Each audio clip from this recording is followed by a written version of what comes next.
आखिर कहाँ गए कर्ण के वो कवच कुंडल जिनके रहते हुए कर्ण को स्वयं ब्रह्मा भी नहीं मार सकते थे।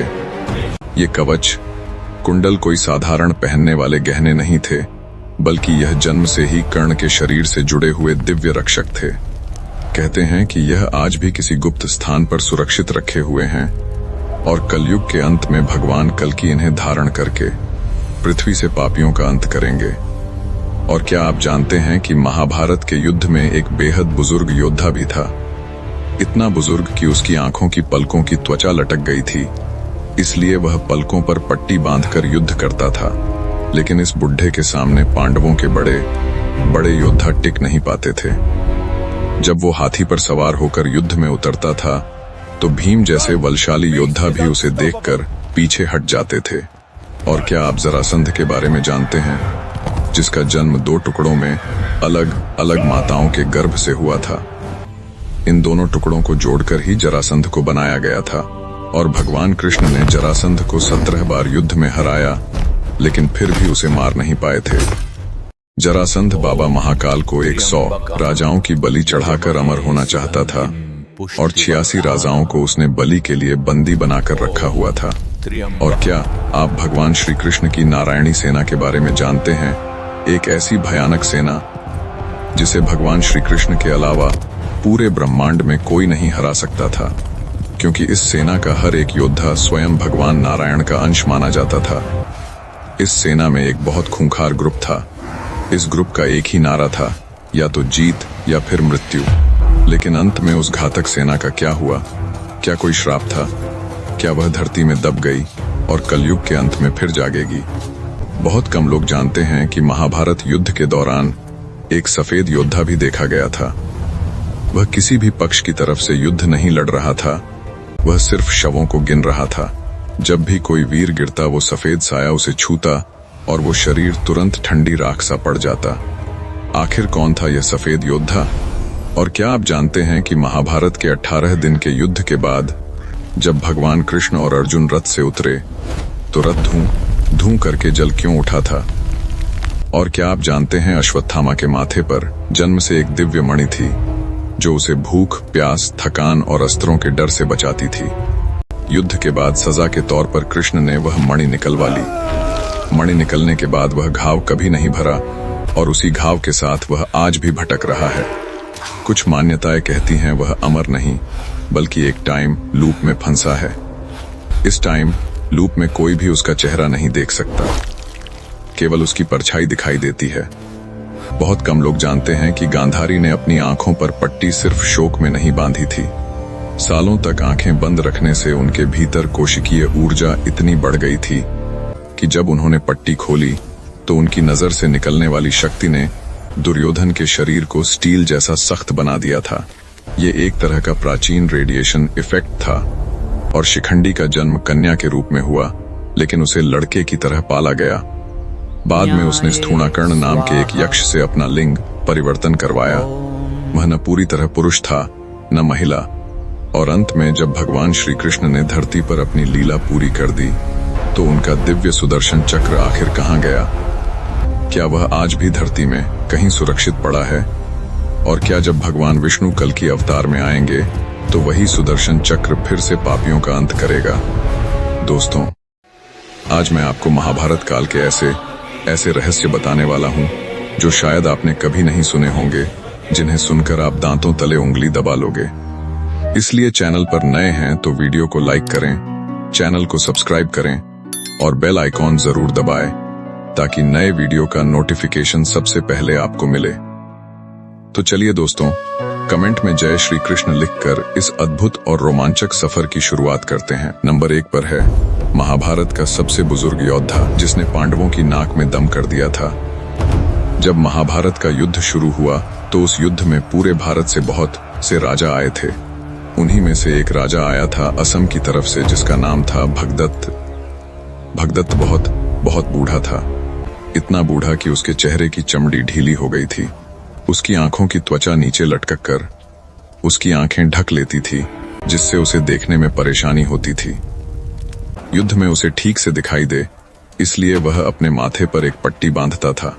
यह पट्टी उसकी लटकी हुई त्वचा को ऊपर उठाकर रखती थी इस तरह वह सब कुछ देख सकता था और लड़ सकता था। भगदत्त बहुत ताकतवर राजा था। उसके पास एक बहुत बड़ा और बहुत भयानक हाथी था जिसका नाम था सुप्रतीक। वह हाथी इतना विशाल था कि लोग उससे डर जाते थे। जब वह हाथी दौड़ता था धरती कांप जाती थी। जब भगदत्त और उसका हाथी युद्ध के मैदान में आए तो बहुत से सैनिक भागने लगे। सब बोलने लगे, अरे भगदत्त आ गया है, जान बचाकर भाग जाओ। पहले भीम उनसे भिड़े, लेकिन सुप्रतीक ने भीम का रथ तोड़ दिया। तब भीम समझ गए सीधे लड़कर हाथी को रोकना नामुमकिन है, इसलिए वह हाथी के पेट के नीचे घुस गए। यह देखकर हाथी परेशान हो गया, लेकिन भगदत्त फिर भी नहीं रुका, वह आगे बढ़ता गया। सारे लोग डर गए। तभी अर्जुन आ गए। अर्जुन के रथ को खुद भगवान श्री कृष्ण चला रहे थे। तब श्री कृष्ण ने अर्जुन से कहा, उसकी पट्टी पर तीर चलाओ, पट्टी कट जाएगी तो उसे दिखाई नहीं देगा। अर्जुन ने निशाना लगाया और पट्टी कट गई। ढीली चमड़ी तुरंत आंखों पर गिर गई। अब भगदत्त को कुछ भी नहीं दिख रहा था, वह लगभग अंधा हो चुका था। अंधा सा होकर उसने लड़ने की कोशिश की, पर कहां मारे, कैसे मारे उसे कुछ समझ नहीं आ रहा था। तब अर्जुन ने एक और तीर चलाया और भगदत्त का युद्ध समाप्त हो गया। भगदत्त और उसका हाथी दोनों धराशायी हो गए। अर्जुन उनके पास गए और प्रणाम किया, क्योंकि दुश्मन होते हुए भी भगदत्त बहादुर था, ईमानदार था और धर्म निभाने वाला योद्धा था। उसने आखिर तक लड़ाई की। वह बहुत बूढ़ा था पर उसका हौसला जवान था, इसीलिए लोग आज भी उसकी कहानी याद करते हैं। नंबर 2 पर है भगवान श्री कृष्ण की नारायणी सेना। महाभारत के समय भारत वैसा नहीं था जैसा आज दिखाई देता है। उस समय हर क्षेत्र में छोटे छोटे राज्य थे।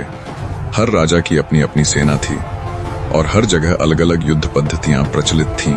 कहीं हाथियों का बोलबाला, कहीं घोड़ों का, कहीं गदायुद्ध प्रमुख था, कहीं रथयुद्ध प्रमुख था। लेकिन इन सब के बीच एक ऐसी सेना थी जिसकी चर्चा पूरे आर्यावर्त में होती थी। लोग कहते थे कि यह सेना साधारण नहीं है, यह किसी राजा के अधीन नहीं, सीधे भगवान श्री कृष्ण की अपनी सेना है। लोग इसे नारायणी सेना कहते थे।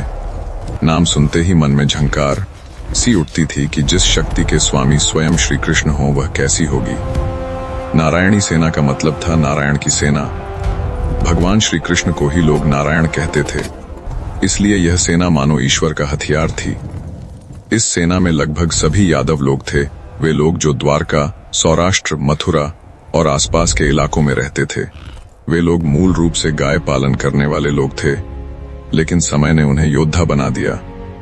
भगवान श्री कृष्ण और बलराम जी के मार्गदर्शन में उन्होंने बचपन से ही अपने शरीर को मजबूत करना सीखा, गदा चलाना सीखा, कुश्ती सीखी और साथ साथ युद्ध नीति भी सीखी। यादवों में गुस्सा तेज होता था, शरीर मजबूत होता था और दिमाग युद्ध के समय बहुत एकाग्र रहता था। वे संख्या में बहुत थे, पर उससे भी ज्यादा महत्वपूर्ण यह था कि वे अकेले लड़ सकते थे और टीम में भी। इसीलिए नारायणी सेना का नाम सुनते ही किसी भी पक्ष के सैनिक डर जाते थे। यह माना जाता था कि अगर युद्ध में नारायणी सेना उतर जाए तो उसके सामने कोई टिक नहीं सकता था। उनकी चाल तेज, उनका आक्रमण अचानक और उनकी शक्ति किसी बाढ़ की तरह बहने वाली होती थी। पर महाभारत में इस सेना के सामने एक ऐसा मोड़ आया जिसने पूरी कहानी उलट दी। युद्ध से पहले पांडव और कौरव दोनों को बड़े सहयोगियों की आवश्यकता थी। पांडव संख्या में कम थे, जबकि कौरवों के पास पहले से ही बहुत सेना थी। लेकिन दुर्योधन जानता था कि जब तक यादवों का साथ नहीं मिलेगा उसकी ताकत अधूरी है। पांडवों को भी पता था कि श्री कृष्ण का होना ही युद्ध में जीत की संभावना है, इसलिए दोनों श्री कृष्ण से मिलने द्वारका पहुंचे। दुर्योधन पहले पहुंचकर श्री कृष्ण के सिरहाने बैठ गया। वह मानता था कि जो पहले जाएगा पहला अधिकार उसका ही होगा। अर्जुन कुछ देर बाद पहुंचे थे, इसलिए श्री कृष्ण के चरणों के पास जाकर खड़े हो गए। जब भगवान श्री कृष्ण जागे तो उन्होंने सबसे पहले अर्जुन को देखा। अब सवाल यह उठा कि पहले किसकी सुनी जाए। तब भगवान श्री कृष्ण ने कहा, मैंने अर्जुन को पहले देखा है, इसलिए वह सबसे पहले चुनेगा। दुर्योधन गुस्से में था, पर नियम सुनकर चुपचाप खड़ा रहा। भगवान श्री कृष्ण ने कहा, तुम्हें दो में से कोई एक चुनना होगा, या तो मैं तुम्हारे साथ रहूंगा लेकिन हाथ में हथियार नहीं उठाऊंगा, या फिर मेरी नारायणी सेना तुम्हारे साथ जाएगी पर मैं विपरीत पक्ष में रहूंगा।